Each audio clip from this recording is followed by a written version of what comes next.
Muy buenas y santas, que que te la cuenten aquí una vez más con una pequeña entrevista barra conversación amena.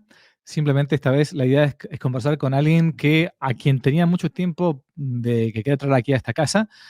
Nos encontramos con Monseñor Alberto José González Chávez, o padre Alberto José González Chávez. ¿Cómo quiere que te diga? ¿Cómo andas, padre? Y a cada uno que me diga como más cómodo le sea. El otro que esté cómodo siempre. La Perfecto, palabra padre es la que más llena la vida de un sacerdote, ¿no? Pero cada exactamente. uno que haga lo que le dé la gana. Con que me llamen si me quieren llamar, pues ya está. Buenísimo. Encantado, estoy Hago encantado. una, hago una minimísima introducción, ¿no? Monseñor o padre Alberto González Chávez, perdón, Badajoz de 1970, todavía está vivo, así que no le ponemos fecha de defunción, ordenado sacerdote para la Arquidiócesis de Toledo en el año 95. Comenzó la labor pastoral como párroco en Peñal Sordo y Capilla en la provincia de Badajoz y Arquidiócesis de Toledo. En el 2003 pasó para Roma, cursó allí la licenciatura en Teología Espiritual por el Pontificio Instituto Torresiano. En 2006 se incorporó a trabajar allí en Roma en la Congregación para los Obispos en la Curia Vaticana. Se doctoró en Teología Espiritual en el año 2008 en la Universidad Pontificia Regina Apostolorum de Roma también. ¿Qué más? Fue nombrado capellán de su santidad por el Papa Benedicto XVI. Es un privilegio que no todo el mundo tiene, claramente. De 2015 a 2021 fue delegado para la vida consagrada con facultad de vicario para las claustrales en la diócesis de Córdoba, en España. Ha impartido y todavía imparte cursillos, conferencias, cursos, ejercicios espirituales ignacianos en España, en Hispanoamérica, y es autor de varios libros y de temas espirituales, litúrgicos y agiográficos, o sea, acerca de los santos, desde Un castillo encantado por Dios, El alma según Santa Teresa de Jesús, hasta Jesús en la Eucaristía. Estoy simplemente citando Don Marcelo, amigo fuerte de Dios, el famoso arzobispo de Toledo. En fin, Padre Alberto, muchas gracias por atenderme. ¿Cómo estás? Encantado de estar en esta ventana, que es una ventana amplísima y luminosísima. Yo estoy feliz. Así es. Bueno, para algunos es una Y ventana además, amplia. perdón, es una ventana apologética, que hoy apenas hay de esas Ay, qué ventanas. horror, no digas esas palabras porque hieren mis sentimientos. Bueno, para algunos esta es una ventana amplia y luminosa, para otras es un lugar de oscuridad y tinieblas. Así que bueno, depende de quién la mira, ¿sí? ¿Cuál es la idea de hablar con el padre, simplemente en este caso, de espiritualidad? Le contaba al padre Alberto recién antes de entrar en cámara, digamos, en on, que yo tengo para mí, y entiendo que creo que van a coincidir muchos de ustedes, es que la formación que tenemos hoy en día es muy baja, ¿no? Tanto nuestra formación catequética como nuestra formación cultural como católicos. O sea, mi abuelita, que tenía apenas hasta séptimo grado de colegio, conocía más de la fe católica y más de cultura católica que muchos universitarios hoy en día. Y entonces la idea justamente con esta conversación es hablar un poco del tema que es lo que quizás más lo ha apasionado en su vida al padre, que es la espiritualidad católica, ¿no? O la vida espiritual, ¿sí? Eh, Algo de lo que pocas veces escuchamos hablar y que muchos terminan extraviándose por supuestas espiritualidades de la New Age o incluso más espiritualidades, entre comillas, católicas, y lo digo entre comillas, con toda la última aparición, el último milagro que hubo, supuesto milagro que hubo en tal lugar, la última cosa maravillosa y especial que hubo, y nos olvidamos de que tenemos un tesoro de 2000 años de historia que a veces no conocemos. Por eso, ¿qué es la espiritualidad católica, padre? ¿Cómo le explica a la gente eso muy de modo sencillo? ¿Qué es eso? Bueno, la espiritualidad se dice también, como acaba de decir, la vida espiritual. Yo oí a un jesuita que tuve yo la dicha de hacer varias veces ejercicios con él, incluso ejercicios de mes. Yo no soy especialmente jesuítico ni especialmente ignaciano, pero soy especialmente de todo. Lo bueno de la espiritualidad ignaciana es innegable el influjo que ha tenido y tiene, pero bueno, yo me ando con ciertas filtros, a veces con un excesivo discernimiento, excesivo examen, en fin. Bueno, pero ese era un jesuita que, claro, tenía el munus suavissimum que tienen los jesuitas, la misión de la devoción al corazón de Jesús, muy asumida y muy teológicamente profundizada y muy pedagógica y científicamente expuesta. El padre Mendizábal Y entonces yo recuerdo con mucho gusto muchas intuiciones, conceptos, que es lo que se recuerda de los hombres grandes, ¿no? Las ideas madre. Y entonces él decía que hablar de la vida espiritual era una cierta torpeza porque implícitamente suponía, de una manera inconsciente, una cierta compartimentación, porque es la vida que diría San Pablo, in spiritu, la vida vivida en el espíritu. Porque si de la vida espiritual, la vida interior, la vida de gracia, la vida de oración, parece que es una vida superpuesta. Entonces yo tengo mi vida laboral, tengo mi vida afectiva, tengo mi vida lúdica, lo que queramos. Y luego tengo mi vida espiritual, que responde a un plan de vida cumplidas tantos requisitos, pues ya está la vida espiritual.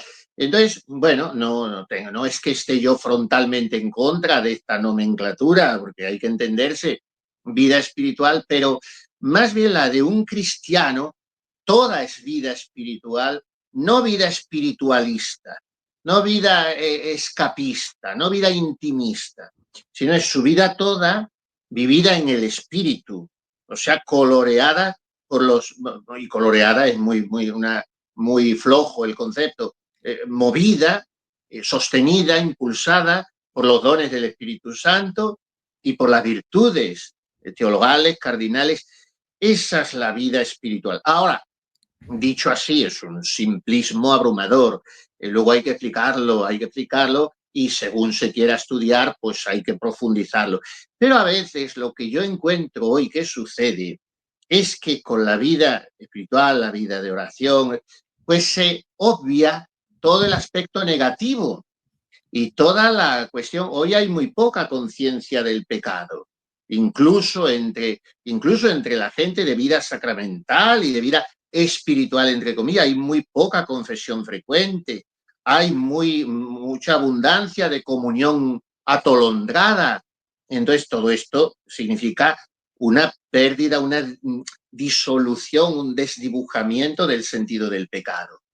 Desde el momento en que no hay, claro, usted acaba de citar a su abuelita, yo podía citar a las mías con un cariño infinito, pues esa noción que tenían entrañada totalmente nuestros abuelos, de que el alma tiene tres enemigos, que son el mundo, el demonio y la carne, desde el momento en que no se parte de ahí, pues dígame usted todas las veces que le dé la gana, Dios te ama, que estaremos en una espiritualidad afeminada, fofa, mostrenca e inútil, que es lo que pasa hoy.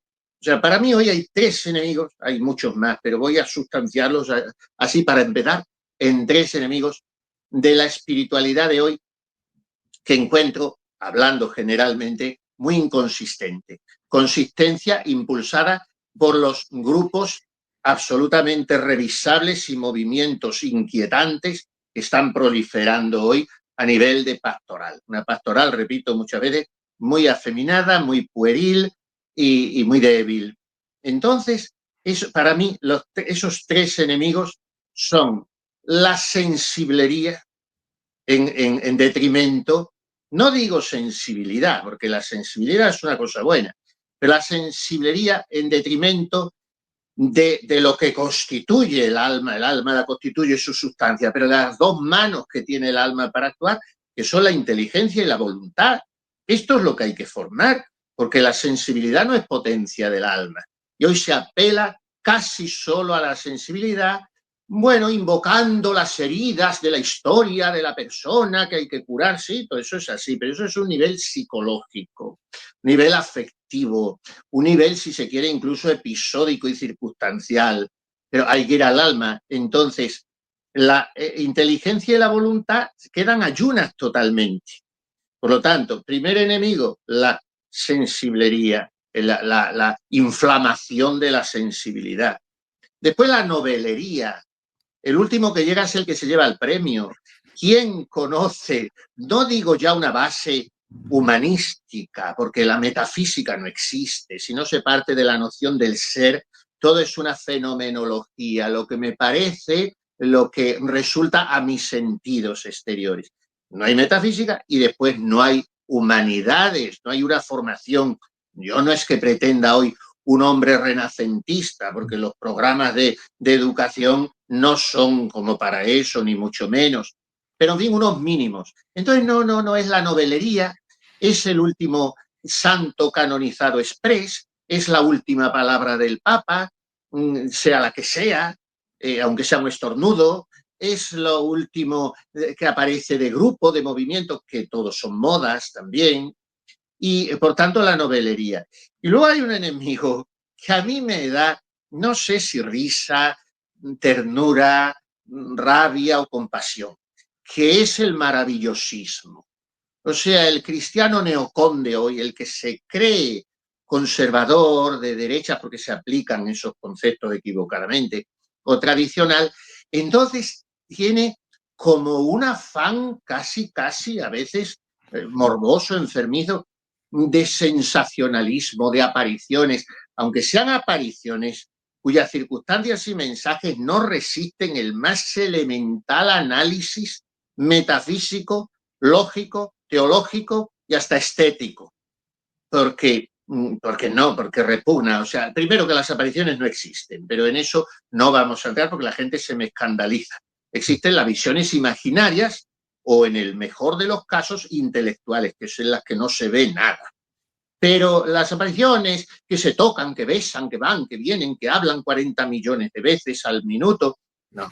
Entonces, hoy eso es la gente, yo lo disculpo, esos tres escolios que he dicho, sensiblería, novelería y este último de maravillosismo, sensacionalismo, yo casi lo disculpo y lo entiendo, porque las almas no tienen hoy asideros, no tienen agarraderos. O sea, están los agarraderos ahí de toda la historia de la espiritualidad, de todos los santos. Yo digo a todo el mundo, lea usted a Santa Teresa, no la suelte. Es que me cuesta el castellano del siglo XVI. Yo respondo, a mí me cuesta el del XXI, que no lo puedo soportar, ese castellano, con el ok y el vale y eso.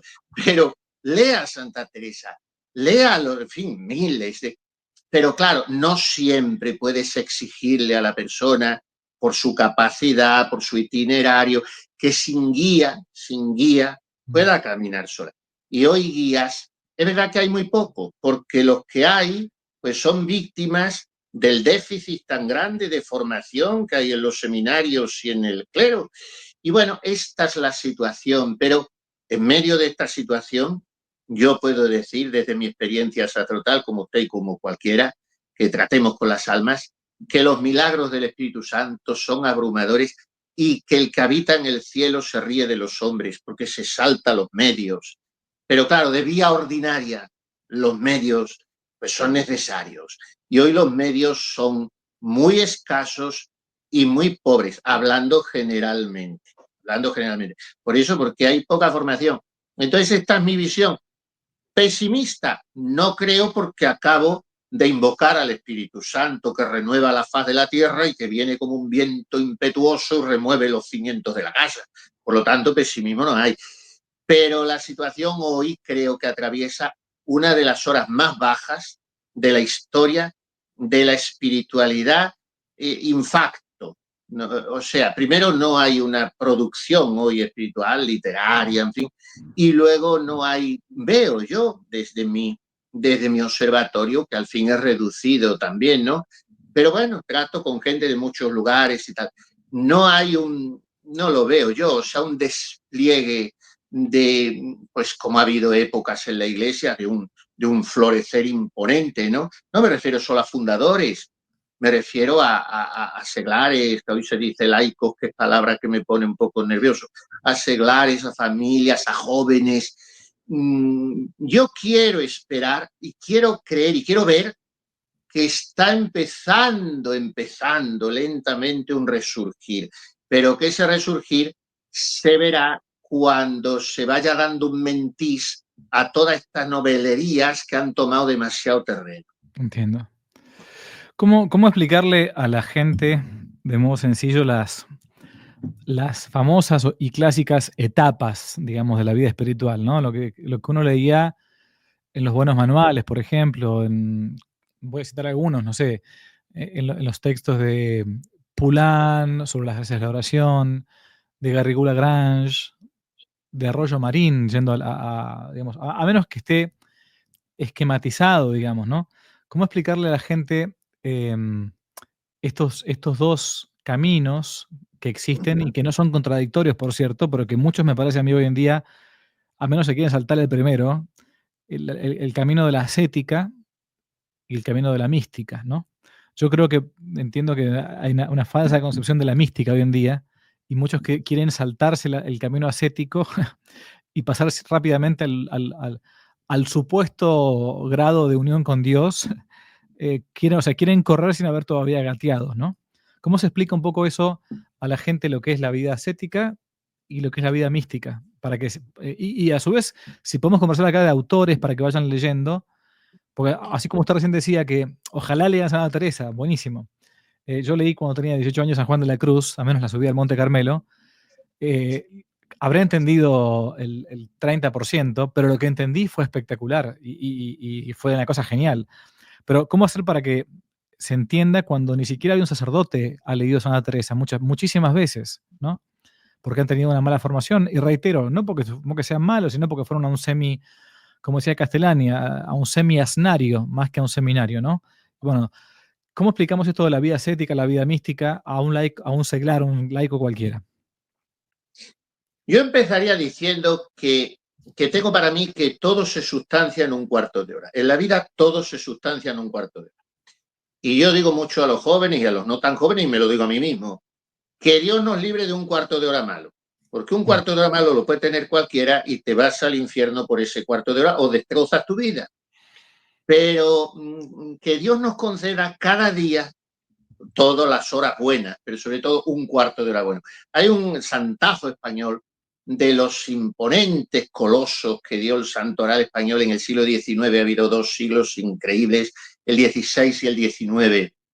Lo que pasa es que el XIX quedó todo desdibujado por los movimientos políticos, por las guerras carlistas, por los 100 gobiernos que hubo, uno por año en el siglo XIX, por los Borbones, pero hubo muchos santos, fundadores, y la densidad mayor de santos sería en Cataluña, y la densidad mayor en Vic, la diócesis de Santos. Pero bueno, este es San Enrique de Osso, y cuya biografía, la mejor que hay, una biografía que en realidad es un tratado de sacerdotal, la escribió mi cardenal don Marcelo González, don Enrique de Osso. Entonces era don Enrique, ya es San Enrique de Osso, o la fuerza del sacerdocio.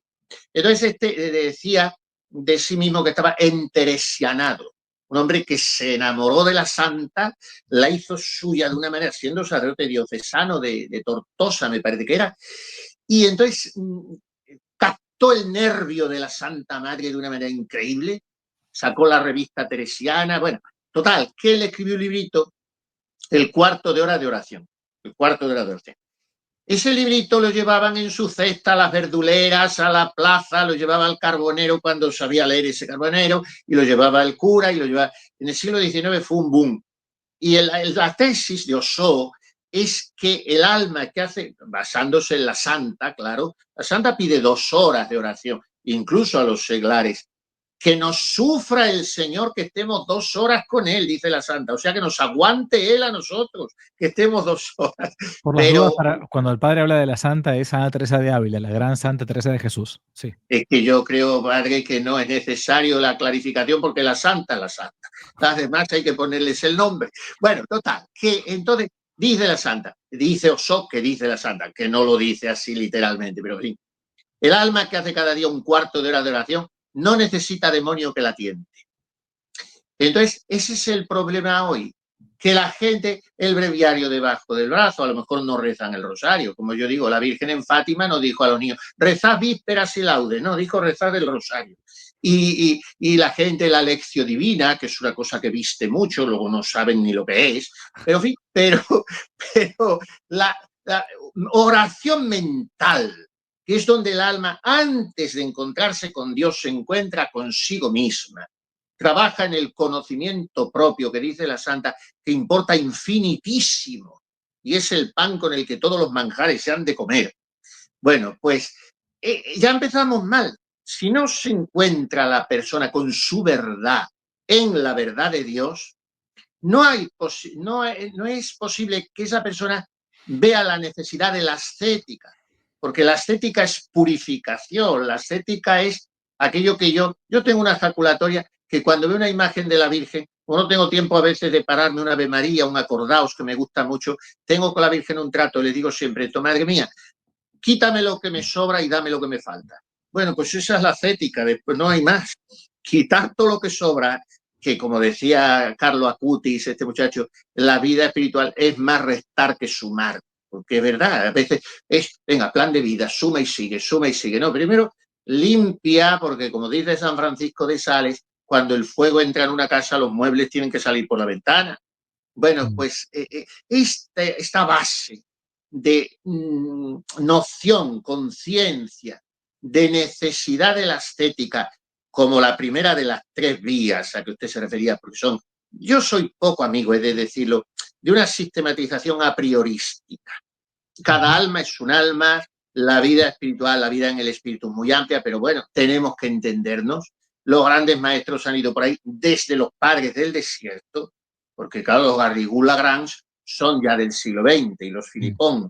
Rollo Marín, que es mi ídolo, peregriné a conocerlo a Atocha cuando él tenía 88 años, pero Rollo Marín no es, Rollo Marín recoge de los demás, no es creativo, recoge como nadie, decía, yo soy muy listo, porque para hacer lo que yo hago hace falta ser muy listo. Y como porque soy muy humilde, digo que soy muy listo, porque la humildad es andar en verdad. Era un tipo simpaticísimo. Pero bueno, los grandes maestros, las tres edades de la vida interior de Garrigou-Lagrange, y todo esto viene de los padres del desierto. Si queremos también, se puede, un poco forzado, extraer de los ejercicios de San Ignacio y mucho menos forzado de San Juan de la Cruz, que es un salmanticense sistemático, escolástico, tomista. La santa no, la santa es el desorden más adorable que yo he conocido en mi vida. La santa no hay quien la encorsete, pero es a la que mejor se la entiende de todos porque te está hablando a ti.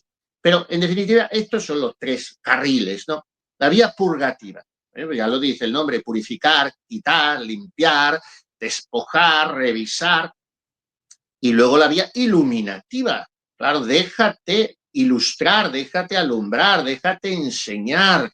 Y ahí pues metamos todo lo que queramos de formación, de lectura espiritual, que hoy no hay porque la ha suplantado el internet y el celular y tal, y de formación, de oración, y luego la vía unitiva, purgativa, iluminativa y unitiva.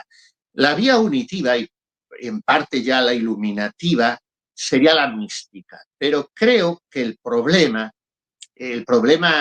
academicista de estudiar así o leer así la espiritualidad está en mirarla como compartimentos estancos, sucesivos, terminado uno de ellos ya se deja y se pasa al otro. Y esto es un error. La ascética ha de estar presente hasta el final de la vida, porque hasta el final de la vida están acechando los tres enemigos del alma, el mundo, el demonio y la carne. Y la mística debe entrar desde el principio, aunque sea de manera incipiente, tímida, un poco desorientada, pero la mística, claro, el gran error es identificar mística con epifenómenos de la mística, con adornos de la mística.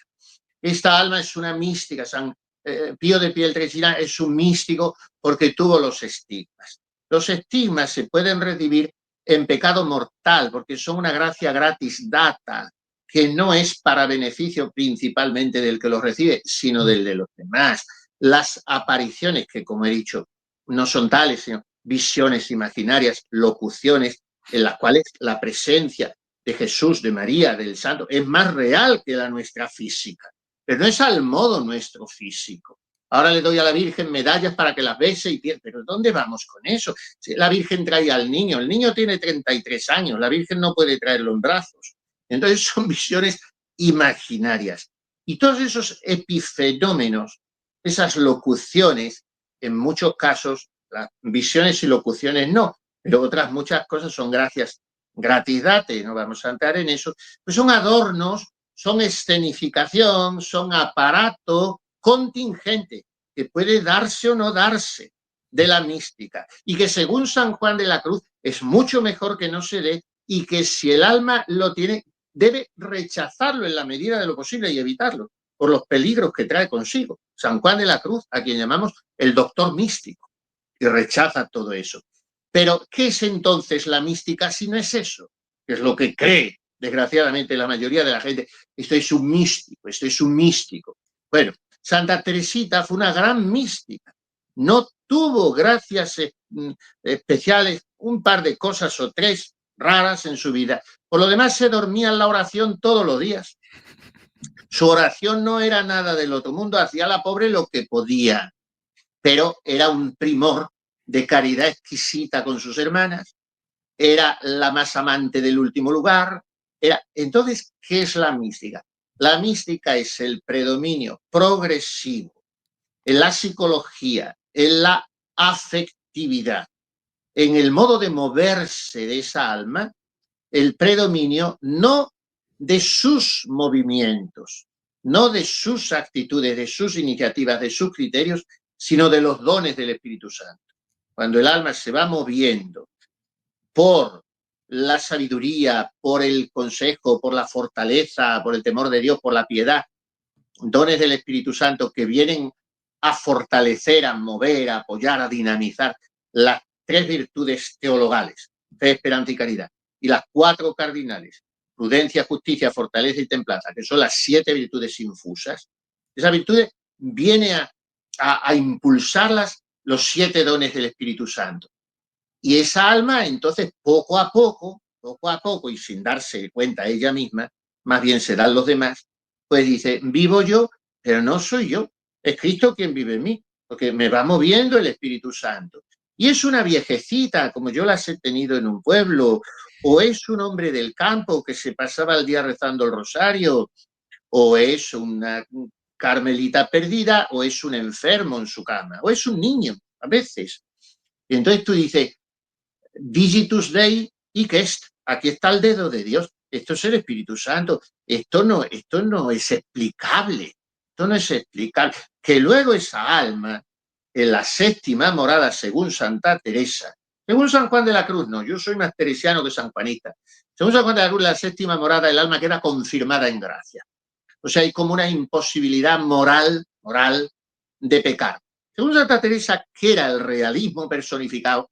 No, incluso en la 7ª morada, incluso en el matrimonio espiritual, que son los conceptos de la teología mística, pues el alma puede seguir teniendo faltas, que diría Santa Teresita, faltas que no ofenden a Dios. Yo las llamo las faltas temperamentales, de las que nadie está libre hasta un cuarto de hora después de morirse, porque llevamos encima el temperamento. Entonces, el místico no es el santo como lo leemos en los libros. Yo he escrito muchas hagiografías y he procurado en todas incluir algún capítulo de los defectos de ese santo hasta el final, porque no me creo la mayoría de las vidas de santos que he leído. Me hacen un bien tremendo, pero hay ciertas páginas que digo, esto no me lo trago, porque un santo no puede ser tan santo. Entonces, tenemos nuestro temperamento, pero ese hombre, esa mujer, ese niño, es un místico, se deja mover por el Espíritu Santo. Y puede ser, como digo, el pescadero de la esquina o el teólogo, si es un teólogo, pues en plan estos teólogos que estamos citando, Arintero, Rollo Marín, todos, bueno, podemos citar teólogos dominicos, todos los que se quiera, Báñez, el confesor de Santa Teresa, y luego los modernos, Garrigou-Lagrange, pero esto, como digo, es expuesto así de una manera académica. Estamos hablando un poco, dando, digamos, una medio conferencia, clase. Sí. Pero luego, por maravilla, dice San Juan de la Cruz, por maravilla se encontrará un alma que en la mitad de su camino coincida con otra. Cada alma es un mundo espectacular, maravilloso, y cada alma es un alma. Y se luce Dios en cada una a lo Dios, como le da la gana. Ahora, es verdad que hay ciertos denominadores comunes que sirven, sobre todo en la dirección espiritual también, para encuadrar un poco los caminos, pero hay que saber ser muy flexible. Yo hablo y no me callo, pero yo voy a beber también un poco ahora. Sí, acá estamos viviendo. Son horas distintas, digo por las dudas. Es de mañana en San Francisco, Estados Unidos, es de noche en España. Entonces yo estoy tomando agua y el padre, como una recia espiritualidad católica, está tomando un buen whisky, ¿no? Así que, Sí, como es que me lo enseñó mi cardenal don Marcelo. ¿Ah, sí? Mira, con mucho calor, estamos pasando un verano tórrido. y estamos pasando. Y entonces, cuando se tiene mucho calor, se está un poco agotado del peso del día, un whisky no hay que escrupulizar para nada. Al contrario, dice Santo Tomás de Aquino que debemos acudir a los placeres lícitos con tal de no caer en los ilícitos. Sí, correcto, exactamente. Y tampoco excederse, por cierto, ¿no? A ver, pregunta clara y concreta y al hueso. Yo no sé rezar, por ejemplo, me dirá alguno, padre, ¿cómo hago para rezar? Porque la verdad que me he encontrado con muchísimos libritos, hoy serían muchísimas páginas, lo que sea, que me dijeron, bueno, hay que rezar de esta manera.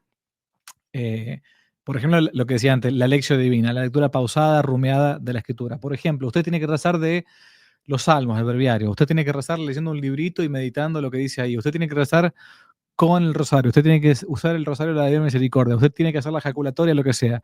Son tantos métodos que a veces a mí se me hace acordar aquello de tiempos de Cristo, que se ponían como muchos ritualismos inútiles y que si uno no cumplía todas las cosas, esto es parte incluso de una corriente de la espiritualidad.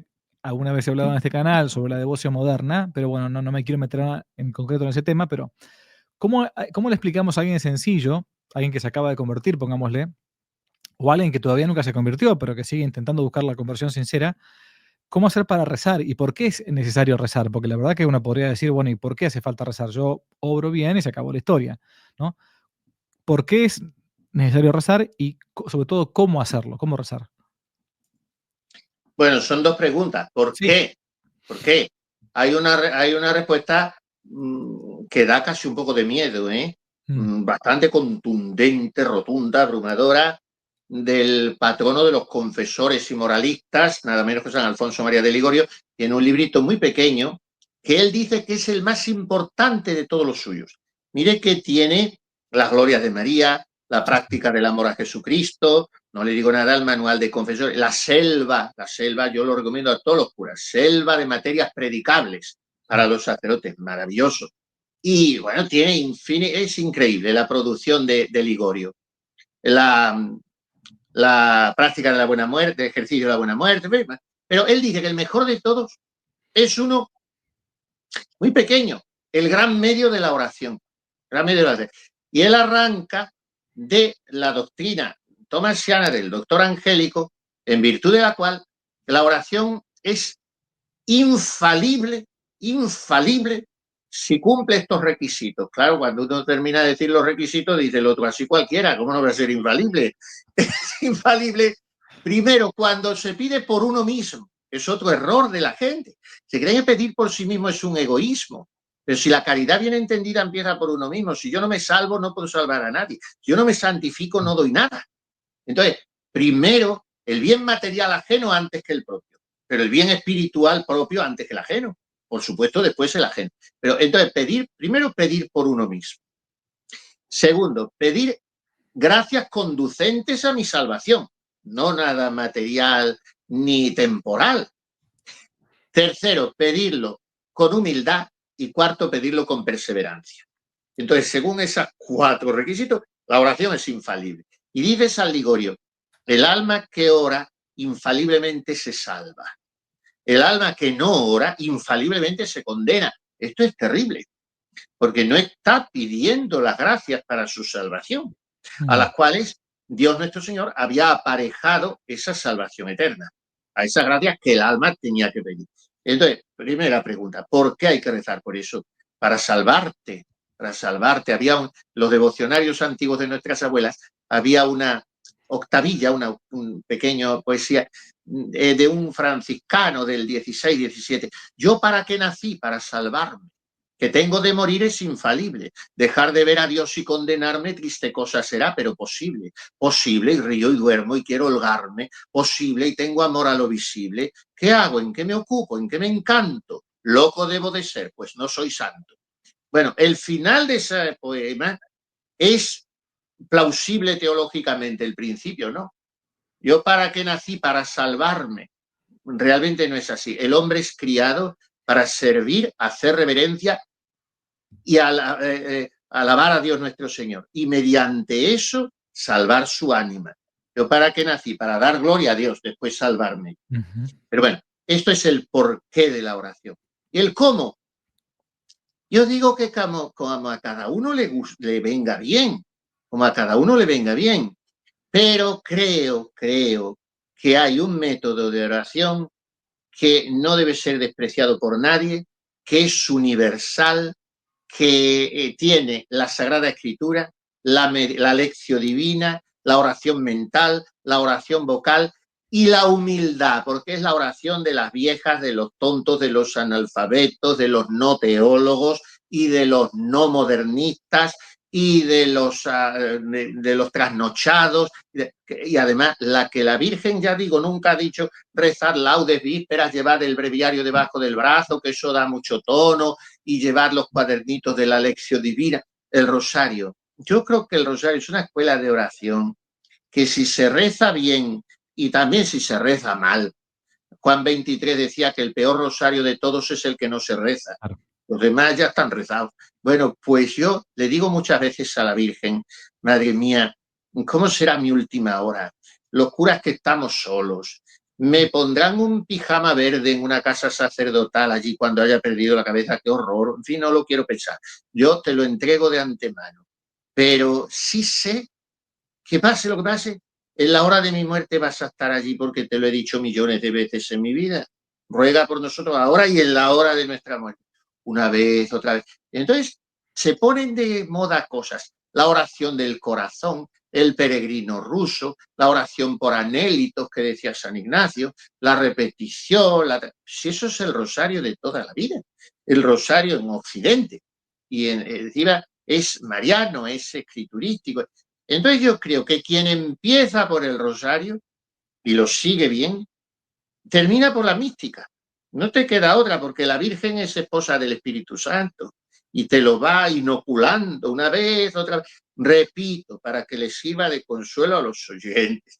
Termina por la mística, que como tenga genio, la mística no le quita el genio, se lo dulcifica un poco, se lo modifica, pero lo temperamental, ahí está. Ahora hay que saber y el carácter dominarlo. Pero en fin, quiero decir, para mí el rosario. Y luego vuelvo a lo de antes. El rosario es un cuarto de hora, pero creo que otro cuarto de hora que lo perdemos en tantísimos cuartos de horas al día, y además que puede ser en el metro, puede ser en la calle, puede ser en la cola de tal, lo que sea, pero lo ideal es también poder frecuentar la adoración eucarística. Esto, gracias a Dios, se ha puesto de moda, santa moda, mientras no sea una cosificación de la Eucaristía, que te pongo la custodia en la cabeza, que tú te caes desvanecido y te sanas, y esas aberraciones. Bueno, pero si es una adoración que está su divina majestad allí, con todo el boato que hay que tener, vamos, con todo nunca será suficiente. Y tú te pones de rodillas y te pones, haces penitencia, porque la oración tiene un ingrediente penitencial que es de rodillas. Ahora si es sentado en el cojincito, con la cabeza puesta en el hombro del de al lado, con la guitarrita, bueno, pues eso ya es otra cosa. Pero la oración de los santos, decía la santa también, regalo y oración no se compadecen. Regalo y oración no se compadecen. Entonces yo ahora mismo me estoy tomando, porque hemos brindado antes de empezar el programa uno por el otro, el whisky. Pero si voy al oratorio a estar con su divina majestad, no me llevo el whisky. Me pongo de rodillas y aunque me canse, no me siento, aguanto un rato. A no ser que esté tan incómodo que me esté distrayendo y esté más pendiente de la rodilla. Entonces me siento. Bueno, termino con estos dos consejos teresianos. Sí. Para la oración, dice la santa, no son necesarias más que dos cosas: amar y costumbre. Es fantástica. La santa es fantástica. Amar y costumbre.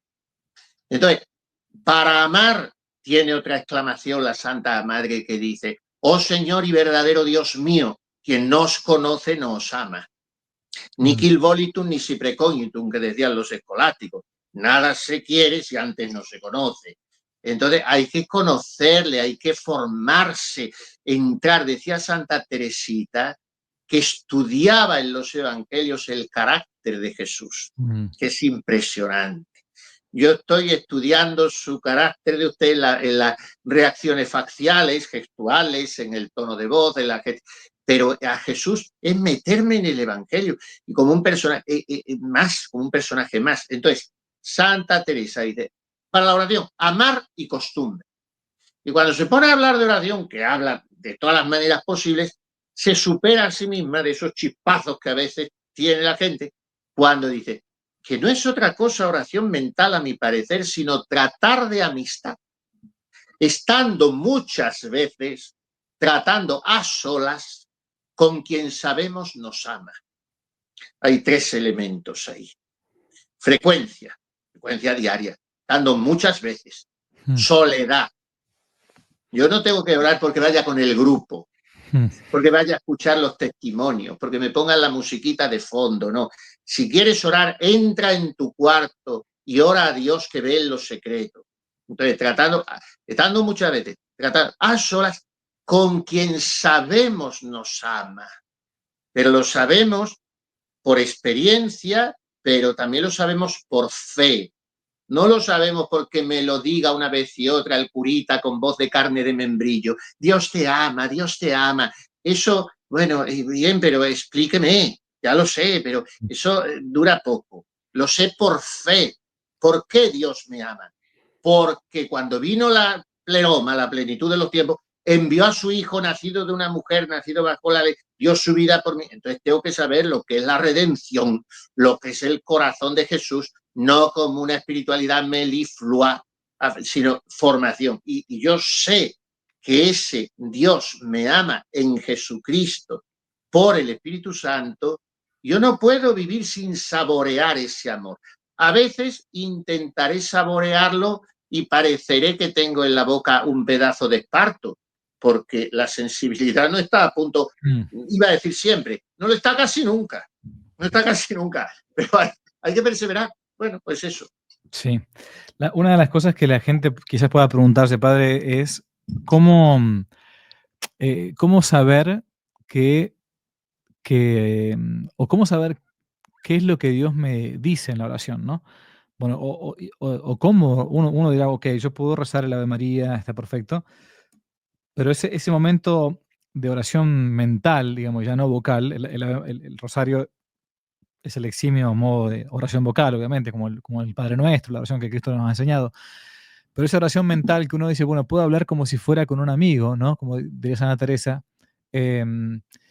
¿Cómo saber que, cómo escuchar la voz de Dios, ¿no? Porque a veces uno, Dios me dijo, Dios me dijo, Dios me dijo, escucho por ahí dando vuelta.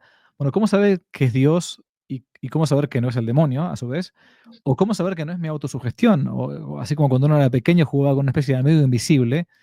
¿Cómo se comunica Dios a través de la oración? ¿Cómo hace la gente para discernirlo eso? Yo me formé en el seminario de Toledo, que era de lo mejorcito que había en España en los años de la Gran Tribulación. Lo había conseguido el cardenal don Marcelo González Martín, un coloso. Yo lo defino como un hombre, un señor y un sacerdote. Y entonces me formé en ese seminario. ¿Qué llevaban los operarios diocesanos del Corazón de Jesús fundados, mejor dicho, por otro gran santo catalán, el beato Manuel Domingo y Sol? Bueno, el director espiritual era un santito. Eran 4 hermanos sacerdotes, los 4 publicistas, muy escritores. Otro carmelita Calzado, gran apóstol del escapulario, otros 2 diocesanos y este operario. Le tengo un cariño enorme, ya está en el cielo, lo creo en el cielo, piadosamente.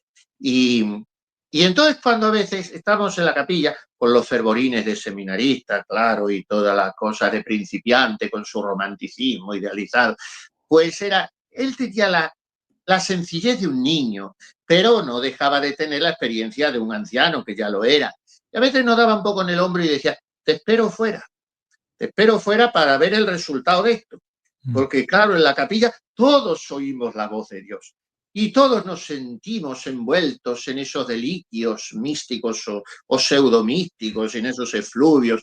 Pero yo suelo decir que Dios habla por lo que permite o por lo que traza, por los acontecimientos.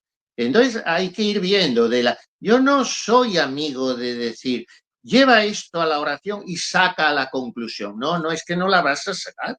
¿No? Y si la sacas, me preocupará mucho porque estarás autocanonizando tu conclusión muchas veces. Claro. Entonces, bueno, ya esto poco a poco se ve. Después de la oración se ve cómo se presentan los acontecimientos. Si tú de la oración has sacado humildad, olvido propio, confusión de ti mismo, reconocimiento de tus pecados, pues abordarás las situaciones de otra manera. Pero es raro por principio que la oración se escuche a Dios.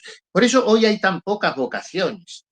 Las vocaciones de hoy son cálculos de jovencitos cómodos muchas veces o víctimas de un direccionismo del padrecito, lo que me va diciendo el padre. No, vamos a ver, las vocaciones, yo veo una gran diferencia, por eso hay una abundancia, pienso en España, ¿no? En la posguerra, es verdad que hubo la sangre de 10.000 mártires y hubo una primavera en ese sentido, pero yo conozco tantas religiosas y sacerdotes ancianos que te decían, es que fue, primero o lo traje desde niño, lo iba viendo tal, o me puse delante del Señor y no lo podía dudar. Ahora, estos discernimientos eternos, a ver qué Dios me dice y a ver, ahora se lo digo a mi director, yo creo que alambicamos demasiado la cosa. Dios habla por lo que permite, por lo que te va haciendo ver, por las almas que te ponen en el camino, entonces, bueno, pues 2 y 2 más o menos, no siempre la vida espiritual son 4, porque no es una matemática, pero pueden ser 5, pero no pueden ser 5.540.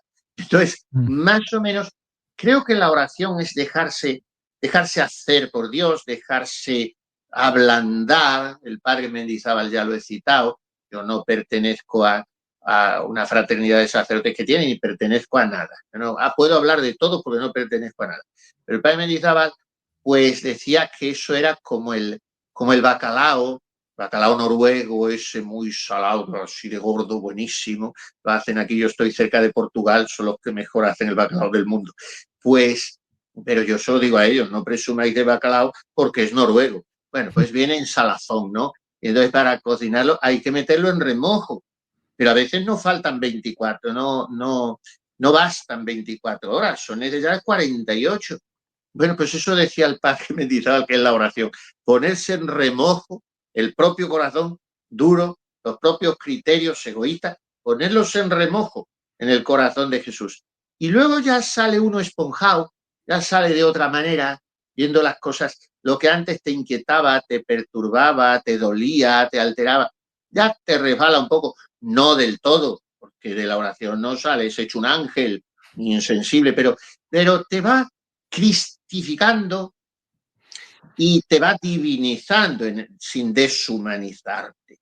Entonces yo, cuando me dice, bueno, lo voy a llevar mucho a la oración, sí, pero después volverás a hablar a que lo contrastemos, porque de la oración no vas a sacar las cuentas cerradas. El que lo pretenda, pues creo que no debe ser. Por eso digo de los jóvenes de hoy, es la vocación y vuelta y dale, y la hora, que no, que te decidas ya, que tires para adelante, que Jesucristo te atrae. El otro día le he dicho yo a 2 chiquillos de 8 o 10 años con sus hermanitas, uno de ellos tenía una hermanita Down, y le dije a la hermanita que se me abrazaba, como son los Down adorables, dije, ¿quién te parece a ti de todos estos hermanos que va a ser sacerdote? Me señaló, la Down. Y digo, efectivamente, te nombro su maestra de novicios, tú le tienes que formar. El niño abría unos ojos así. ¿Por qué? Porque esos niños tenían 8 años, el otro 10. La manera de mirarte, de mirar al sacerdote, te revela muchísimo. Y tiene un hermano de su misma edad que te mira con educación, con respeto, pero no con deseo de identificación. O la manera de mirar el altar, o la chica, un deseo de virginidad totalizante, aunque acabe casándose, pero eso lo tenía ahí. Entonces son datos que yo creo que el alma tiene que barajar, no para que el Señor en la oración le diga tal resultado, sino que Dios habla por lo que va permitiendo, por lo que va trazando, por lo que va... Porque la oración, repito, es la vida. Yo no quiero caer en eso de que todo es oración. Pero sí, en cierto sentido, todo. Ahora, hay que salvar los espacios. En esos espacios hay que ventilar muchas cosas con el Señor. Y es verdad que a veces hay que presentarle el memorial con cierta solemnidad al Señor. Pero luego es la vida en el espíritu la que creo yo, hablando un poco desde mi visión. Antes he hablado académicamente, esto ya es más mi visión personal. Creo que es la vida y el Señor el que te va hablando y te va sorprendiendo, como los sacerdotes tenemos tantísima experiencias muy bonitas muchas veces, otras muy sufrientes, porque ves que esa alma no se da según tu parecer, ¿no? Y bueno, pues creo que la palabra es sencillez, espíritu de infancia espiritual, ¿no? Este alambicamiento, un poquito de interesante. No, creo que yo soy muy teresito, muy teresiano, pero muy teresito también, porque me parece que esa chiquilla fue la más descarada de todos los santos de la historia, que dijo, yo tiro para adelante con este invento que no es mío, que es el invento del Evangelio, que es volver a ser como niños. Pero cuidado con la infancia espiritual de Teresita, que Albino Luciani en ese libro ilustrísimo, señores, tan bonito, que tiene las cartas imaginarias a unos personajes y otros, dice, te leí a los 15 años, yo la leí a los 13, a la santita, y dice, me habían avisado que eras una florecilla blanca primaveral y caíste sobre mí como una barra de acero. Entonces, ¿por qué? Porque la infancia espiritual es verdad, es un abandono, es una sencillez, pero exige echarse a los brazos de Dios, ¿no? He sido un poco farragoso en esta respuesta y creo que en todas, pero en fin, ustedes me perdonan. No, está muy bien. Está hablando por las dudas del padre de Santa Teresita de Lisieux, Santa Teresita del Niño Jesús. Por eso digo, la última padre, porque no quiero tampoco demorar mucho, sino después la gente como lee poco y también ve poco porque se distrae. ¿Qué libros podemos recomendarles a la gente que quiere comenzar con este tema? Yo, por ejemplo, recién hablamos de uno, por ejemplo, La historia de un alma, que es el libro clásico de casi la autobiografía de Santa Teresita del Niño Jesús. Otro podrá ser, no sé, Introducción a la vida devota, un gran libro de San Francisco de Sales, ¿no? Que, digo, estamos nombrando, San Felipe Neri decía, había que leer nada más que los libros que empiezan con la letra S, o los santos o los sabios, ¿no? Si no, después no hay mucho tiempo para todo. ¿Qué otros mencionamos? A Arroyo Marín, por ejemplo, a Garrigou Lagrange, ya son palabras mayores, Santa Teresa, Las Moradas, o el libro de su vida, San Juan de la Cruz, La subida al Monte Carmelo. ¿Qué otros libros más uno puede, o manuales también puede ser? A ver, yo pienso en voz alta, así, quizás una síntesis de espiritualidad católica que ha escrito el padre José María Buru, que al menos esquematiza también, todo está disponible hoy en día en internet, o sea, están hasta los audiolibros están de estas cosas, así que al que no lee no, es porque finalmente no tiene ganas, ¿no? ¿Qué otra cosa más uno puede recomendar así para que la gente normal lea? No sé, Yo tengo poco que añadir al elenco que acaba de dar, porque realmente tampoco yo soy amigo de dar una biblioteca, porque Santa Teresita pasó un día en su convento ante la biblioteca, lo que puede ser la biblioteca de un Carmelo, tampoco es que sea, y le dijo a su hermana, como era tan sorpresiva aquella muchacha, como repito, tan descarada, le dijo, qué infeliz me sentiría si yo hubiera leído todos esos libros. Y le dijo, me parece que era la madre Inés o Celina, que eran hermanas carnales suyas y en el convento. Y le dijo, pero bueno, con la ilusión que yo tengo de leer, ¿cómo dice? No, yo pienso que habría gastado ese tiempo pudiéndolo emplear en amar a Dios. Porque muchas veces el afán de leer es producto de la curiositas que dice Santo Tomás de Aquino, ¿no? De llenarnos de conocimiento de aquello que dice San Pablo, la ciencia hincha, y no tanto de las studiositas. El afán de conocer, por lo que hemos dicho antes, una visión bonaventuriana, una visión, conocer para amar como camino del amor. Entonces, no tanto es el amontonar títulos de libros, porque hay almas, uno de los grandes predicadores del siglo XX, primera mitad del XX español, dice don José María Pemán, que la cima de la oratoria sacra es el padre Alfonso Torres, jesuita, que fue director espiritual de la Madre Maravilla, de Santa Maravillas. Tiene unas lecciones sacras sobre el Evangelio imponente, unos ejercicios espirituales maravillosos. Y era un jesuita muy culto, muy original. Y entonces él decía que había almas de espiritualidad infolio, almas de espiritualidad, de libros, de escribir, de diarios. Bueno, pero hay que formarse y hay que leer. Y dice San Juan de la Cruz en uno de sus dichos de luz y amor, buscad leyendo y abriros han meditando, buscad orando y abriros han contemplando. O sea, que eso hay que leer.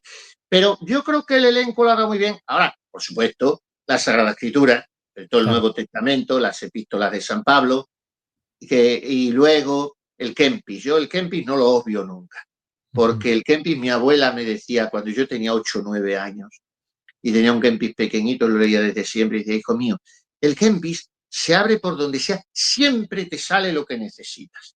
Yo lo abría con esa edad, 9, 10 años, huye del mundo, retírate a tu celda interior. Y yo decía, yo esto lo necesito, lo necesito. Cuando he sido muy mayor decía, no es que necesites lo que te sale, es que todo lo que dice el Kempis lo necesitas. Por lo tanto, siempre aciertas. Sí, sí. Entonces, luego viene Amado Nervo, que dice, oh Kempis, Kempis, asceta yermo, pálido asceta, que mal me hiciste. Ha muchos años que vivo enfermo y es por el libro que tú escribiste. Bueno, no, el Kempis es una escuela de santos y creo que es muy, sobre todo por el renunciamiento propio.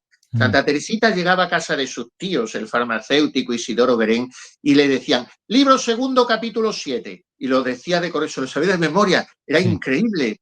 Bueno, pues el Evangelio, el Kempis, y luego yo creo, si se pueden leer los santos padres, pues quien pueda con un San Ireneo, con un San Crisóstomo, con un San León Magno, con un San Agustín, pues adelante con los faroles, pues por supuesto, yo a los curas se lo recomiendo. Pero si no, yo creo que los que ha dicho, para mí son, porque es verdad que Santa Teresa y los santos nuestros españoles del 16, los místicos, beben de la escuela mística de los franciscanos españoles.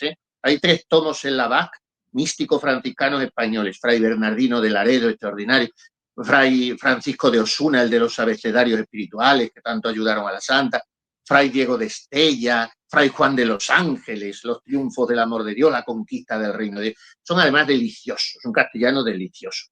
Pero bueno, se puede pasar sin leerlos. Pero a la santa y al santico de Fray Juan, como le decía ella, hay que leerlos. Y luego, junto con Santa Teresa, a la cual hay que leer todos los días una página. Yo digo todos los días una página de Santa, o 2 líneas, pero no leer. Yo leí la vida cuando tenía 15 años y hasta verte, Cristo mío. No, hay que volver. A Santa Teresa hay que volver. San Juan de la Cruz también.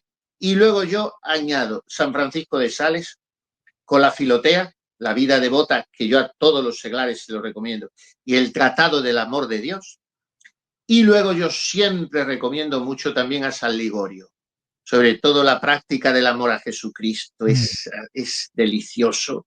Las glorias de María. En plan mariano, San Luis María Griñón de Montfort. Es impresionante la espiritualidad de Montfort. Son libritos muy pequeños, el Tratado de la Verdadera Devoción. Y luego autores modernos, ¿por qué no? También los hay muy bien, todos los santos. Pues, leer a los santos o lo que han escrito los santos siempre es provechoso. Pero abrir demasiado el abanico y tener siempre pendiente 4 docenas de libros, me parece que no es sano. No es sano. Vamos por partes y luego síntesis de espiritualidad. El libro que más dinero, lo decía él, porque era un tipo simpaticísimo, el padre Rollo Marín, el libro que más dinero ha dado a la BAC, la editorial número 1 que ha sido de España, es la Teología de la Perfección Cristiana, de Rollo Marín, porque se dice pronto que tiene un prólogo de Garrigou-Lagrange, 4 prólogos de Garrigou-Lagrange, de Filipón, de don Baldomero Jiménez Duque, al que también conocí, otro grande, sacerdote de Ávila, santo también, y de Fray Albino Menéndez Reigada, obispo dominico de Córdoba. Entonces, lo que hace Rollo es que recopila lo mismo en la teología moral para seglares, en la teología del más allá, la escatología, tiene de todos los temas, como sabemos, ¿no? Pero la teología de la perfección cristiana, como prontuario, donde recoge lo mejor de todos, creo que es insuperable. Luego está es un clásico, ¿no? Las 3 edades de la vida interior de Rollo Marín, de Garrigou-Lagrange, y luego Filipón es otro grande. Para mí hay un libro de Filipón imprescindible, es La doctrina espiritual de Sor Isabel de la Trinidad. Sor Isabel, otra extraordinaria, increíble, apóstol de la inhabitación trinitaria, canonizada recientemente. Bueno, se pueden citar muchos libros, no es cuestión aquí de dar una bibliografía, porque si nos ponemos, pero yo en esto también me gustaría tener yo el arte, que no lo consigo, no termino de adquirirlo, de engolosinar a la gente a leer los clásicos espirituales, nuestros autores castellanos del 16, todos esos franciscanos que he citado. Porque claro, lee uno a los maestros renanos, los dominicos medievales que son de Alemania, de Centro Europa, Taulero, no me acuerdo, son 3 o 4, no me vienen ahora los nombres. Juan Taulero, Enrique Susón, varios. Bueno, pues son increíbles. De ellos aprende mucho y bebe mucho San Juan de la Cruz. Pero son centroeuropeos, nos caen más lejos, están traducidos. Los franceses también son importantes. Hemos citado a San Francisco de Sales, la escuela de San Sulpicio. Pero, claro, esto no es chauvinismo. ¿Yo qué quiere que le diga? Los grandes maestros espirituales han escrito en español. Y esto no se puede negar. Vamos a saltándonos de los santos padres de los primeros siglos griegos y latinos. Sí. Pero han escrito en español. Y entonces cuando se saborea ese español, que es delicioso, del siglo XVI, el del XVII es pesadísimo. A mí me encanta, por ejemplo, y no soy nada aparicionista, me paré en Fátima. De Fátima para adelante no me vengan con nada. Pero la mística ciudad de Dios de la Madre Ágreda me encanta, pero es pesadísima. Es para leer un capítulo y cerrar el libro y hasta la semana que viene. Es muy pesada. Pero tenemos tesoros. O sea, tenemos tesoros. Pero yo creo que, vuelvo a repetir, no hay que poner los retos tan ambiciosos. No, 3 o 4 libros y luego dedicarte, si eres seglar, a tu esposa y a tu marido y a tus hijos y a tu trabajo. Así es. Padre, ha sido un gozo, un gusto muy grande. La verdad que la idea era justamente eso, presentarla así de modo sencillo y ameno, un poco lo que es la espiritualidad católica, los modos de llevar adelante como uno pueda, como cada uno es, digamos. Dios no es comunista, así que a todos nos ha hecho distinto y también el modo de santificarnos es diverso, normalmente es así, y un poco algunos consejos que uno puede haber dado. Así que le agradezco mucho el tiempo, Padre. He sido muy desordenado, pero bueno, tampoco era una clase, pero en fin, la gente es tan buena, nos aguanta y yo soy el agradecido de que me haya invitado a este foro porque este foro es de mucho chinchín. Bueno, Padre, muchísimas gracias. Hasta la próxima, si Dios quiere. Muchas gracias. Adiós y no te la cuenten. Chao, chao. Si les gustó el video, aparte de suscribirse, activar la campanita y comentar, en la descripción de este video se van a encontrar con el link de la plataforma Patreon, un modo concreto de apoyar este apostolado que intenta hacer una contrarrevolución cultural y espiritual. Dios les bendiga y que no te la cuenten.